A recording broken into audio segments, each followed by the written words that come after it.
Hello students, welcome to bio feature.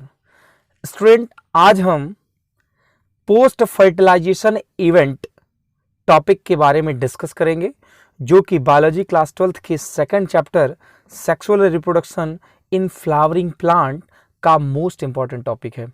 Student, इस topic में हम एंडोस्पर्म, डेवलपमेंट ऑफ एंडोस्पर्म, ये टॉपिक आज कवर करेंगे। इससे पहले इस चैप्टर पे कुल 9 लेक्चर हो चुके हैं, ये 10वां लेक्चर है। स्टूडेंट, अगर आप इस चैनल पर नए हैं, सीबीएसई या स्टेट बोर्ड एग्जाम प्रिपरेशन करना चाहते हैं, तो चैनल को सब्सक्राइब कर लें और बेल आइकन ऑन कर लें ताकि वीडियो की नोटिफिकेशन आप तक पहुंच सके। स्टूडेंट, स्टार्ट करते हैं। आज का जो टॉपिक है पोस्ट फर्टिलाइजेशन इवेंट। अब इसको समझने से पहले हम आपको बता दें स्टूडेंट कि इससे पहले हमने पढ़ा क्या? फर्टिलाइजेशन, प्री फर्टिलाइजेशन, फर्टिलाइजेशन और पोस्ट फर्टिलाइजेशन। ये 3 इवेंट होते हैं सेक्सुअल रिप्रोडक्शन करने वाले लिविंग ऑर्गेनिज्म, वो चाहे एनिमल हो चाहे वो प्लांट हो। पर फर्टिलाइजेशन में हमने क्या देखा कि 2 चीजें देखा फर्टिलाइजेशन में। एक तो सबसे बड़ी बात सिनगैमी हुई, जिसकी वजह से जायगोट बना। अगर आप एम्ब्रियो सैक एक बार रिमाइंड करो तो 3 एंटीपोडल सेल यहाँ पे होते हैं और 2 सिनर्जिड्स और 1 एग सेल और यहाँ 2 पोलर न्यूक्लियाई। जब ये फर्टिलाइजेशन हुआ तो ये दोनों पोलर न्यूक्लियाई मिल करके क्या बन गए क्या? सेकेंडरी न्यूक्लियस बन गए। ये 2n हो गए। ऑलरेडी क्या हो गए? 2n हो गए। और यहाँ पर जो एंटीपोडल सेल थे, ये क्या हो गए? डीजेनरेट हो गए। ठीक है, यहाँ पे जो सिनर्जिड्स थे वो भी डीजेनरेट हो गए, और वो जो एग था वो मेल गैमेट के साथ मिल करके जायगोट बना लिया। ठीक है, क्या बना लिया? जायगोट। तो ये जो है 2n और इस सेकेंडरी न्यूक्लियस 2n के साथ एक और मेल गैमेट आकर के जब जुड़ गया, तब ये हो गया क्या? 3n। कहने का मतलब ये है कि फर्टिलाइजेशन के बाद 2 प्रोडक्ट मिले हैं, एक ट्रिप्लाइड या ट्रिपल फ्यूजन वाला प्राइमरी एंडोस्पर्म न्यूक्लियस और दूसरा जायगोट।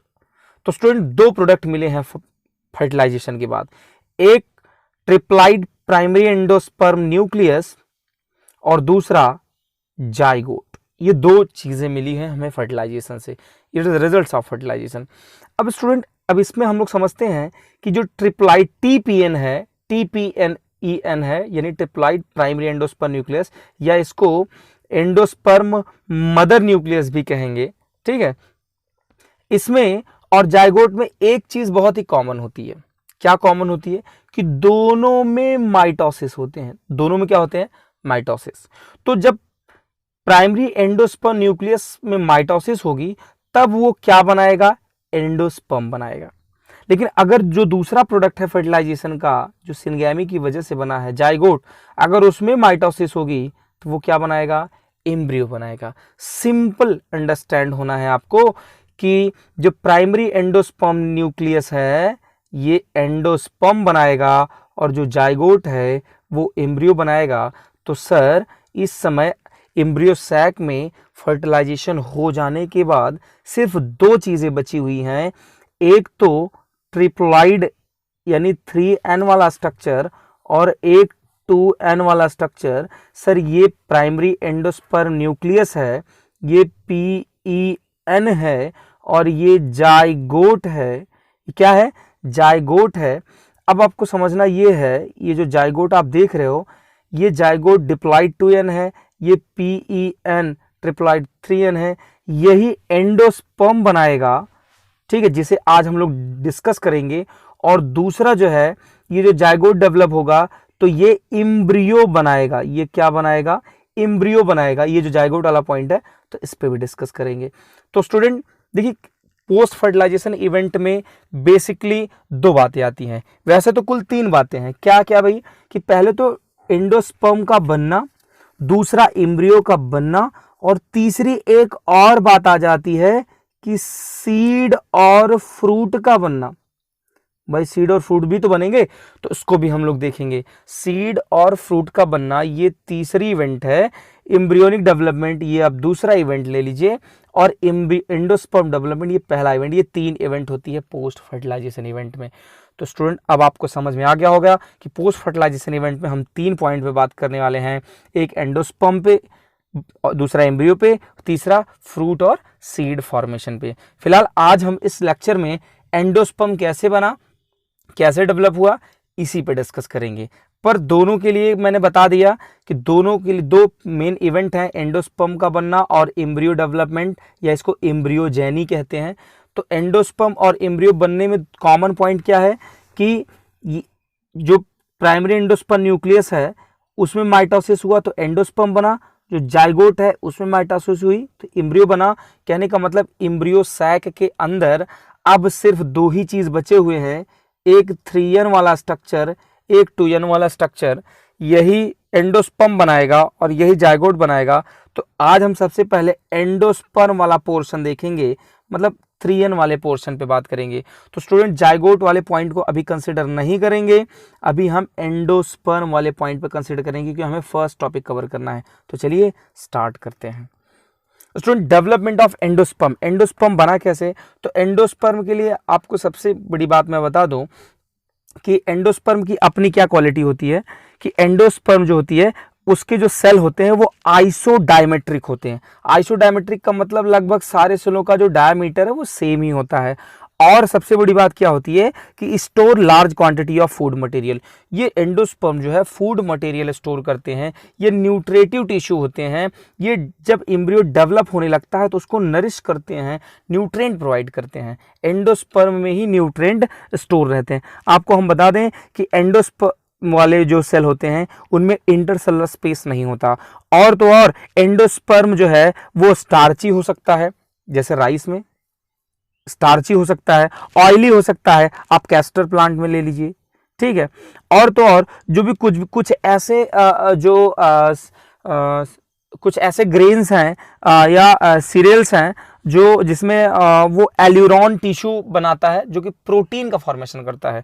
तो कहने का मतलब जो हमारा एंडोस्पर्म है वो स्टार्च उसमें स्टोर होते हैं और इसके बाद ऑयल स्टोर होते हैं, प्रोटीन स्टोर होते हैं। तो इस तरीके से ये एंडोस्पर्म की प्रॉपर्टी है। पर एक चीज हमेशा याद रखना कि एंजियोस्पर्मिक प्लांट में एंडोस्पर्म हमेशा ट्रिप्लॉइड होता है, 3n होता है। क्या होता है? 3n। Endosperm always 3n, triple fission का रिजल्ट है ये।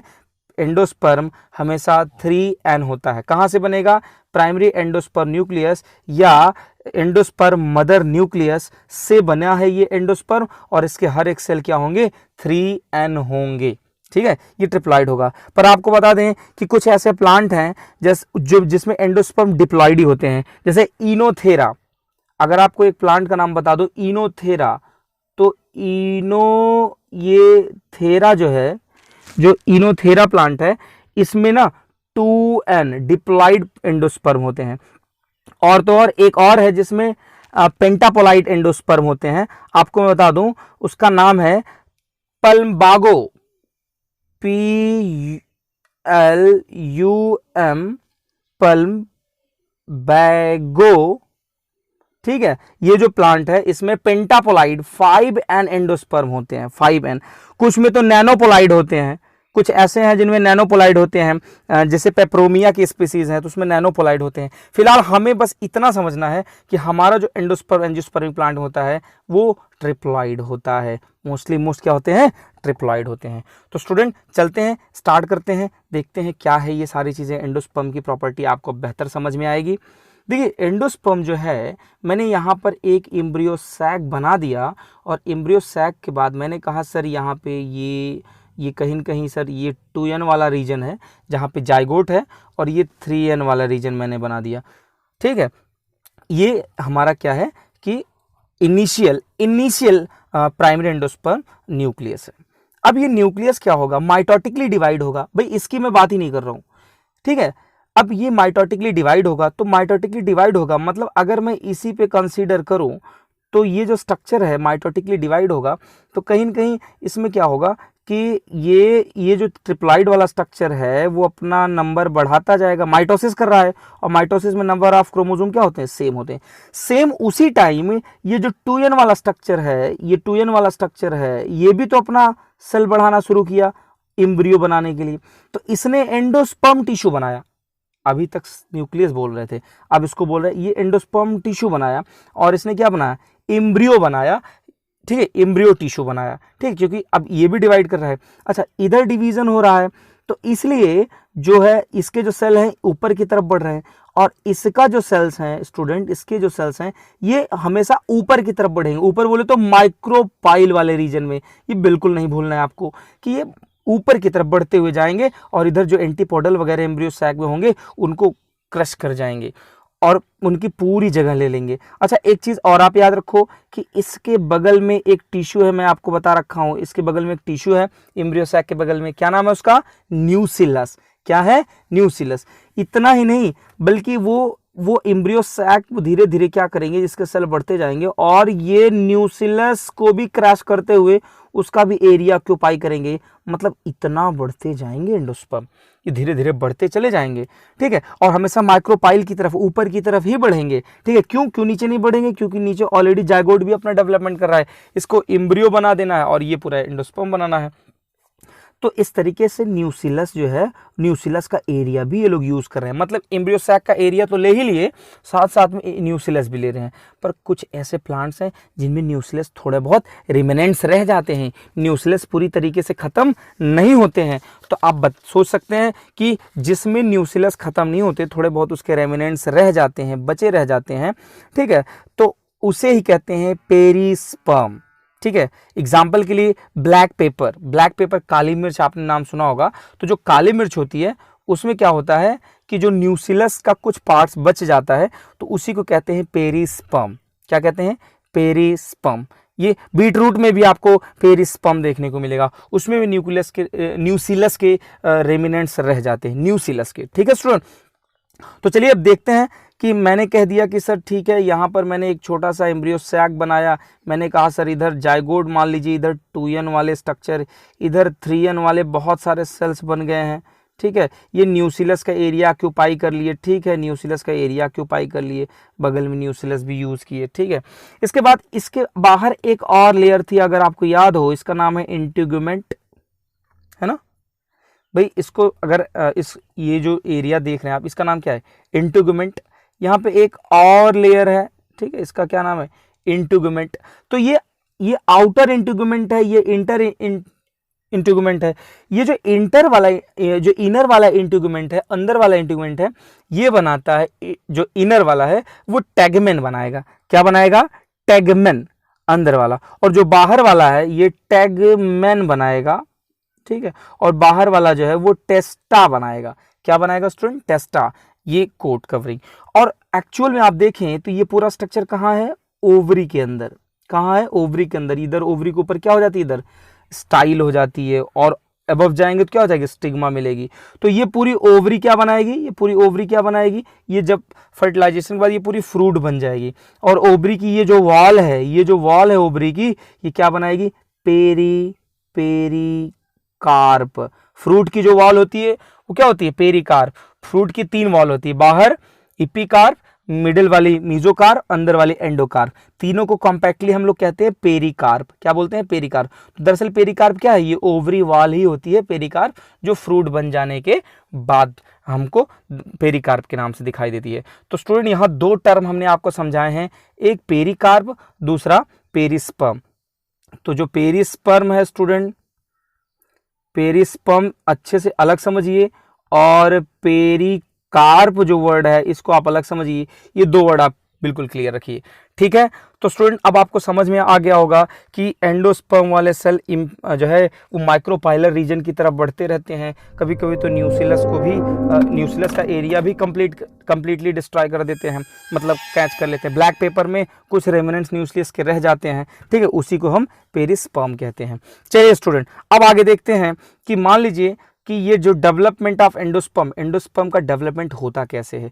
तो मैंने एंडोस्पर्म की तो प्रॉपर्टी बता दिया, फिर भी आप जान लीजिए कि endosperm is a nutritive tissue and is the main source of the food for the embryo. ये एम्ब्रियो के लिए सबसे मेन सोर्स है फूड का। स्टूडेंट देखते हैं क्या होता है आगे, कि मान ये 3 तरीके के हमारे पास कंडीशन है। फिलहाल अभी हम देखेंगे कि 3 तरीके का डेवलपमेंट होता है एंडोस्पर्म का।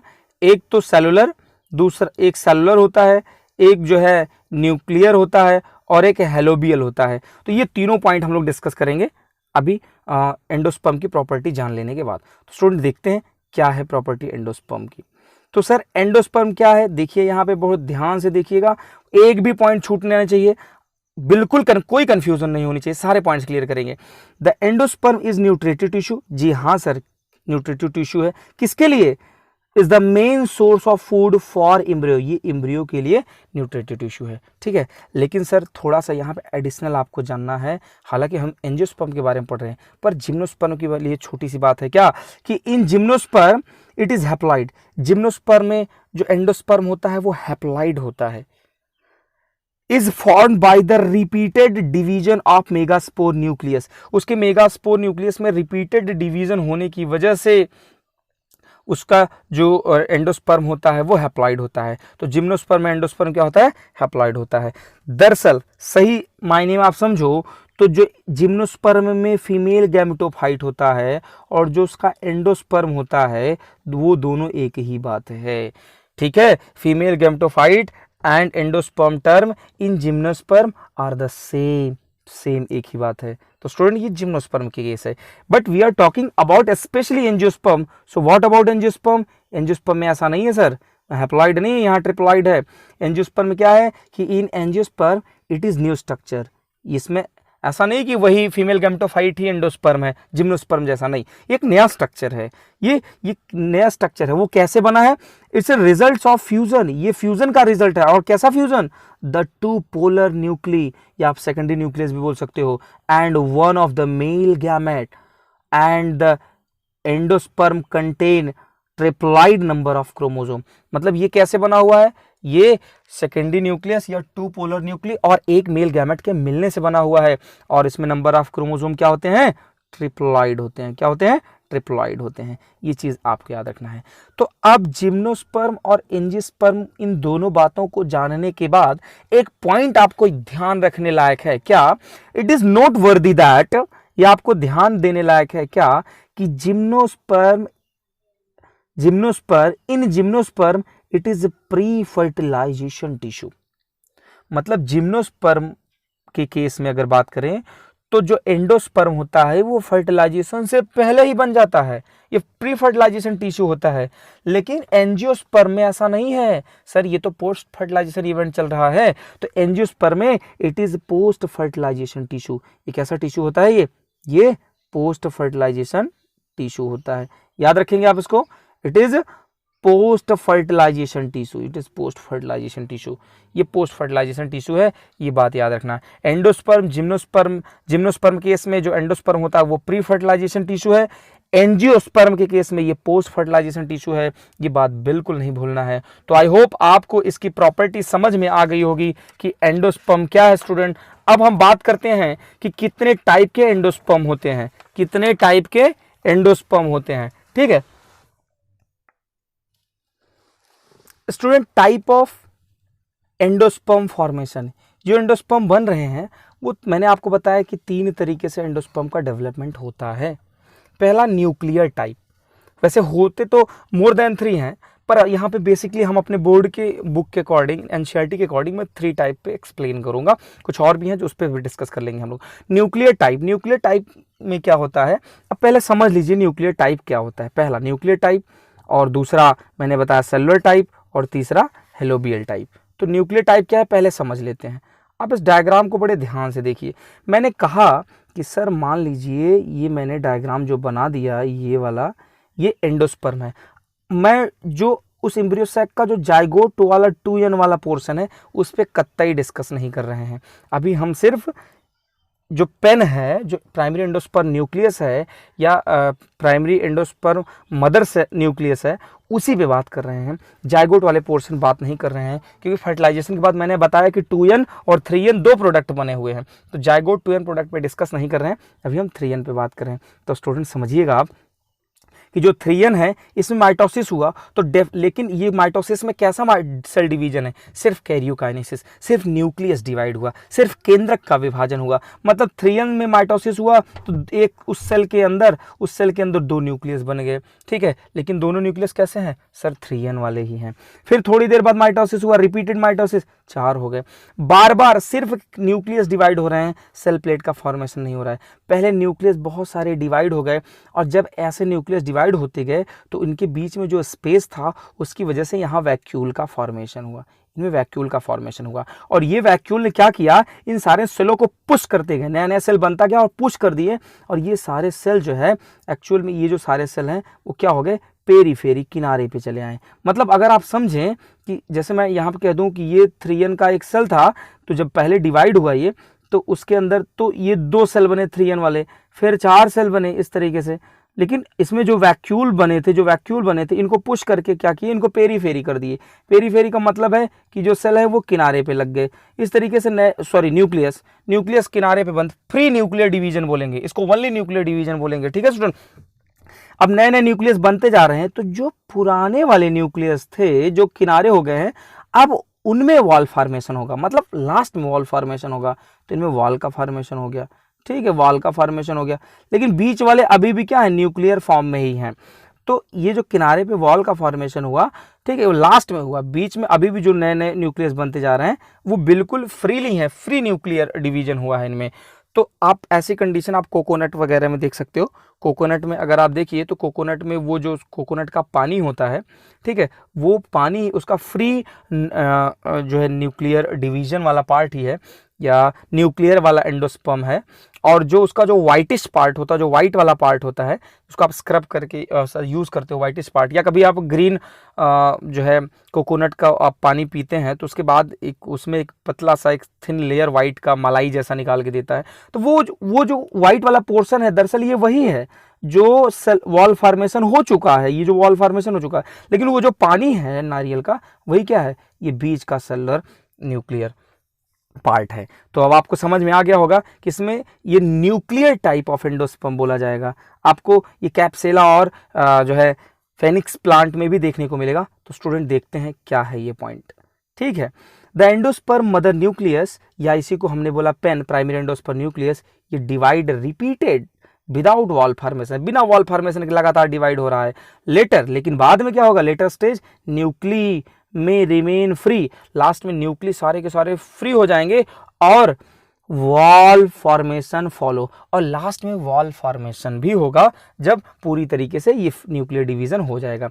इस तरीके का एंडोस्पर्म आपको पॉलीपिटेली वाले प्लांट में मिलेगा। नहीं समझ में आ रहा पॉलीपिटेली, कैप्सिला, कोकोनट, फेनिक्स, इस प्लांट के नाम याद रख लो। ये यूनिक एग्जांपल, कोकोनट वाला एग्जांपल मत भूलना। तो इसमें न्यूक्लियर टाइप ऑफ एंडोस्पर्म होते हैं। आई होप स्टूडेंट आपको समझ में आया होगा। दूसरा टाइप देखते हैं स्टूडेंट। अगर बिल्कुल कोई भी कंफ्यूजन लगे कमेंट बॉक्स में लिखिए, ठीक है।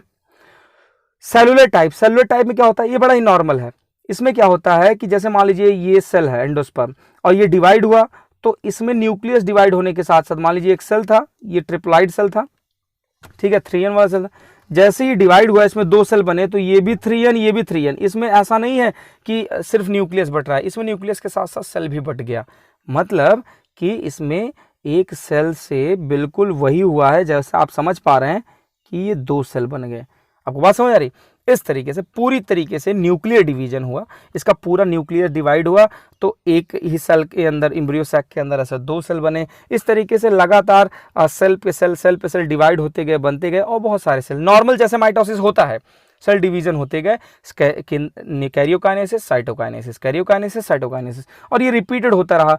तो इसमें कुछ खास बात नहीं है। ये फाइनली क्या करेगा कि एक जाल जैसा, एक नेट जैसा स्ट्रक्चर बना लेगा। आप देख पा रहे हैं इस वाले स्ट्रक्चर को, इस वाले स्ट्रक्चर को आप देख पा रहे हैं, इसमें हर एक सेल एकदम फ्री है। तो सेल का एक पैकेज बन गया है, इसमें सेल का एक चैम्बर बन गया है, क्योंकि इसमें न्यूक्लियस डिवीजन के तुरंत बाद वॉल फॉर्मेशन हो गया और तुरंत सेल बन गया। ये नॉर्मल माइटोसिस है। तो the first and most of the subsequent division type of accompanied by wall formation so that the embryo sac become divide into several chamber। भाई क्या हो रहा है मैंने कहा ना कि सबसे पहले और सबसे इम्पॉर्टेंट बात यही है इसमें कि जो सेल डिवाइड होगा उसमें वॉल का फॉर्मेशन उसी समय होता चला जाएगा और एम्ब्रियो सैक के अंदर नए नए सेल के चैम्बर बनते जाएंगे और आप this type of endosperm formation और इस तरीके के एंडोस्पर्म फॉर्मेशन कॉमनली गैमोपिटैली में मिलेंगे, यानी विलर्सिया में मिलेंगे, पिटूनिया में मिलेंगे, धतूरा में देखने को मिलेंगे सेलुलर टाइप ऑफ एंडोस्पर्म, जिसमें क्या होता है कि एंडोस्पर्म माइटोटिकली डिवाइड होगा और सेल वॉल फॉर्मेशन होता चला जाएगा। थर्ड और मोस्ट इंपॉर्टेंट जो आपको बिल्कुल नहीं फॉरगेट करना है वो क्या है स्टूडेंट, वो ये है कि इसमें सपोज ये एंडोस्पर्म है, इसमें सबसे पहले क्या होगा, सेलुलर होगा। सेलुलर का मतलब है कि इसमें जैसे मान लीजिए मैंने कहा ये 3n वाला पोर्शन है, तो जैसे ये डिवाइड हुआ तो 3n ऊपर और 3n नीचे, मतलब क्या कि ये सेलुलर एंडोस्पर्म ही सेलुलर जैसा ही हुआ, मतलब न्यूक्लियस डिवीजन के बाद तुरंत सेल प्लेट का डिवीजन हो, सेल प्लेट बन गया, साइड वॉल फॉर्मेशन हो गया। लेकिन प्रॉब्लम ये है कि एक अनइक्वल डिवीजन हुआ, मतलब इसमें माइटोसिस हुआ तो एक बड़ा सेल एक छोटा सेल बना, छोटा सेल अपनी जगह पे है पर जो बड़ा वाला सेल है उसमें न्यूक्लियर टाइप ऑफ एंडोस्पर्म बना, जो आपने फर्स्ट टाइम पढ़ा। मतलब इसमें क्या हुआ, अब इसमें क्या हुआ कि इसके जो न्यूक्लियस है वो डिवाइड होना शुरू कर दिए। जब इसके न्यूक्लियस डिवाइड होना शुरू कर दिए तो ये पेरीफेरी होने लगे, यानी ये इसके जो ऊपर वाले पार्ट के अगर मैं देखूं तो इसका न्यूक्लियस पेरीफेरी होने लगे, जो जैसे अब ऊपर हमने पढ़ा, बाद में जब कई डिवीजन हो गया तो लास्ट में यहाँ वॉल का फॉर्मेशन हुआ, और बीच में कुछ तो फ्री न्यूक्लियर रह गए और जो पहले बने थे पेरीफेरी जो हो गए थे, जो किनारे पे चले गए थे सेल, वही वॉल का फॉर्मेशन कर लिए। तो स्टूडेंट इसमें सेलुलर और न्यूक्लियर दोनों का इंटरमीडिएट, मतलब दोनों कॉम्प्लेक्स हो गए, पहले सेलुलर हुआ बाद में न्यूक्लियर हुआ, तो इसको कहेंगे हेलोबियल टाइप। तो स्टूडेंट देखिए, it is intermediate between nuclear and cellular type, it is common in helobials. इसी के नाम से उस प्लांट की ऑर्डर का नाम हेलोबियल्स या फिर फैमिली के नाम में हेलोबिएसी नाम रख दिया गया कि हेलोबियल्स में ही होते हैं। अब इनका नाम कैसे जानेंगे, किस प्लांट में होते हैं, तो आप जानिए इस चीज को। तो आपने देखा स्टूडेंट, इसमें पहले क्या हो रहा है, पहले सेलुलर हुआ और फिर क्या हुआ, फिर न्यूक्लियर हुआ, तो दोनों हो रहे हैं इसमें। पहले सेलुलर जब हुआ तो जो सेल बने वो अनइक्वल बने। तो देखिए, the first division of endosperm mother nucleus या primary endosperm nucleus is followed by the wall formation. पहले डिवीजन में क्या हुआ कि वॉल का फॉर्मेशन हुआ, पर फॉर्मिंग टू अनइक्वल सेल, एक बड़ा एक छोटा अनइक्वल सेल बनाया, अ वेरी बिग माइक्रोपाइलर। ये जो ऊपर बड़ा वाला है माइक्रोपाइल वाले रीजन में होगा, अगर ओव्यूल के पास से देखेंगे तो माइक्रोपाइलर रीजन में बड़ा और चलाजा साइड में छोटा वाला बनेगा। लेकिन याद रहे कि जो माइक्रोपाइलर वाला था, जो बड़ा वाला था, उसमें क्या होगा, फ्री न्यूक्लियर डिवीजन होगा, जैसे कि फर्स्ट वाले में हुआ, ठीक है, और बाद में उसमें वॉल फॉर्मेशन हुआ, जैसे कि कोकोनट में अभी मैंने बताया। लेकिन जो चलाजल साइड का है, जो नीचे वाला है, वो हो सकता है उसमें एक या दो डिवीजन कभी हो या फिर ना हो। आपको कुछ एग्जाम्पल है, इरामुरस एग्जाम्पल है, या एस्फोडेल्स, ये कुछ ऐसे प्लांट्स हैं जिनमें हेलोबियल टाइप ऑफ एंडोस्पर्म देखने को मिलेगा। तो स्टूडेंट, आई होप आपको ये सारी चीज़ें समझ में आई होंगी। नोट्स के लिए बायो फीचर पे आप जाके सर्च करिए, ज्वाइन करिए, नोट्स भी आपको मिल जाएंगे। मिलते हैं नेक्स्ट वीडियो में, तब तक के लिए धन्यवाद।